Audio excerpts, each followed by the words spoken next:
42, 44 రాజ్యాంగ సవరణల గురించి కొన్ని ముఖ్యమైన పాయింట్లు తెలుసుకుందాం సార్. ఇందులో చాలా పాయింట్లు ఉన్నాయి కానీ అందులో ముఖ్యమైన మనకి ఎగ్జామ్ పాయింట్ ఆఫ్ వ్యూలో బిట్టు వచ్చే పాయింట్స్ ఇక్కడ మనం ఇవ్వడం జరిగింది. అందులో 42 రాజ్యాంగ సవరణ ద్వారా ముందుగా తెలుసుకుంటే ఈ సవరణ అనేది 1976లో చేశారు. అలాగే అందులో ముఖ్యమైన పాయింట్స్ అనేది ప్రవేశికలో సామ్యవాదం, లౌకిక, సమగ్రత అనేది తీసుకువచ్చారు. ఈ 3 పదాలు సామ్యవాదం, లౌకిక, సమగ్రత అనే పదాలు అనేవి తీసుకొచ్చారు. అలాగే ప్రాథమిక విధులు అనేవి తీసుకువచ్చారు. 42 రాజ్యాంగ సవరణ ద్వారా ప్రాథమిక విధులు తీసుకొచ్చారు. 4లో ఏ భాగంలో చేర్చారు. అలాగే రాష్ట్రపతి మంత్రివర్గ సలహా పాటించాలి. 42 రాజ్యాంగ సవరణ ద్వారా రాష్ట్రపతి మంత్రివర్గ సలహాను పాటించాలి. అలాగే 42 రాజ్యాంగ సవరణ ద్వారా ట్రిబ్యునల్ అనేది తీసుకువచ్చారు. 14లో ఏ భాగంలో చేర్చారు. ట్రిబ్యునల్ అనేది తీసుకువచ్చారు. 14లో ఏ భాగంలో చేర్చారు. అలాగే 42 రాజ్యాంగ సవరణ ద్వారా లోక్సభ, రాష్ట్ర శాసనసభ కాల పరిమితి అనేది 5 నుంచి 6 సంవత్సరాలకు పెంచారు. లోక్సభ, రాష్ట్ర శాసనసభ కాల పరిమితి అనేది 5 నుంచి 6 సంవత్సరాలకు పెంచారు. అలాగే 3 కొత్త ఆదేశ సూత్రాలను తీసుకువచ్చారు 42 రాజ్యాంగ సవరణ ద్వారా. అవి సమన్యాయము, ఉచిత న్యాయ సహాయము, కార్మిక యాజమాన్యంలో భాగస్వామ్యము. అవి సమన్వయము, ఉచిత న్యాయ సహాయము, మూడోది కార్మికుల యాజమాన్యంలో భాగస్వామ్యము.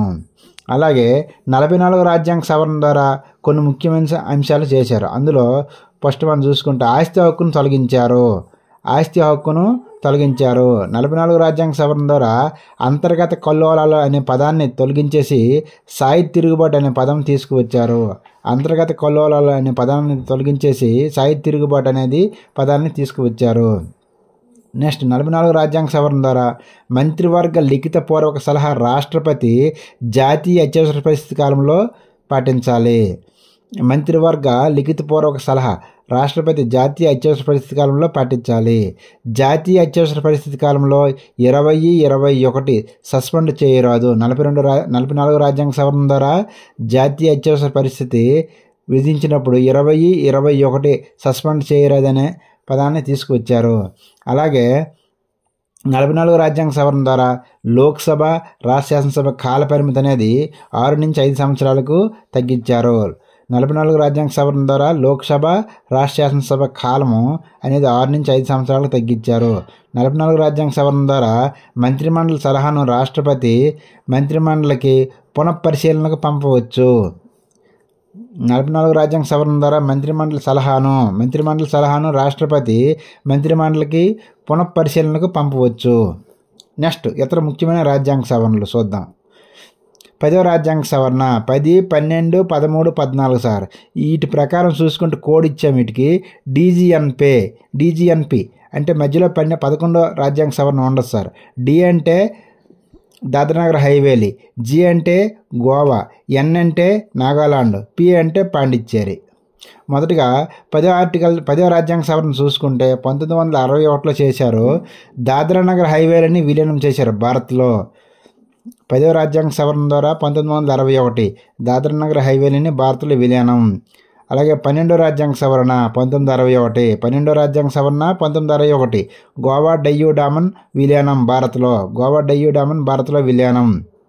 అలాగే 13వ రాజ్యాంగ సవరణ 1963 నాగాలాండ్కు రాష్ట్రపతి పదవి కల్పించారు. నెక్స్ట్ 14వ రాజ్యాంగ సవరణ 1962 పాండిచ్చేరిని భారత్లో విలీనం చేశారు. ఇటు కోడు డీజీఎన్పి. నెక్స్ట్ 69వ రాజ్యాంగ సవరణ చూసుకుంటే 1991 రాజ్యాంగ సవరణ 1991 Delhi national capital territory of ఢిల్లీగా ఏర్పాటు చేశారు. ఢిల్లీని 69వ రాజ్యాంగ సవరణ 1991 Delhi national capital territory of ఢిల్లీగా ఏర్పాటు చేశారు. 70వ రాజ్యాంగ సవరణ అనేది 1991లో తీసుకువచ్చారు. ఢిల్లీ, పుదుచ్చేరి రాష్ట్రపతి ఎన్నికల్లో పాల్గొనవచ్చు. అక్కడ శాసనసభ స్థానాలు ఉన్నాయి కదా, వాళ్ళు అనేవారు రాష్ట్రపతి ఎన్నికల్లో పాల్గొనవచ్చు. నెక్స్ట్ 73వ రాజ్యాంగ సవరణ 1992లో చేశారు. 73వ రాజ్యాంగ సవరణ 1992 పంచాయతీలు చట్టమైతే 92 73, 74 రాజ్యాంగ సవరణ చట్టాలు అయితే 92లో చేశారు. కానీ అమల్లోకి వచ్చింది అయితే పంచాయతీలో ఏప్రిల్ 24, 1993, ఏప్రిల్ 24, 1993. అలాగే 74 రాజ్యాంగ సవరణ అయితే చట్టం అయితే 1992 మున్సిపాలిటీల గురించి చెప్తుంది. 74 అనేది మున్సిపాలిటీల గురించి. అమలు అయితే జూన్ 1, 1993లో అమలు అయితే జూన్ 1, 1993లో అమలు.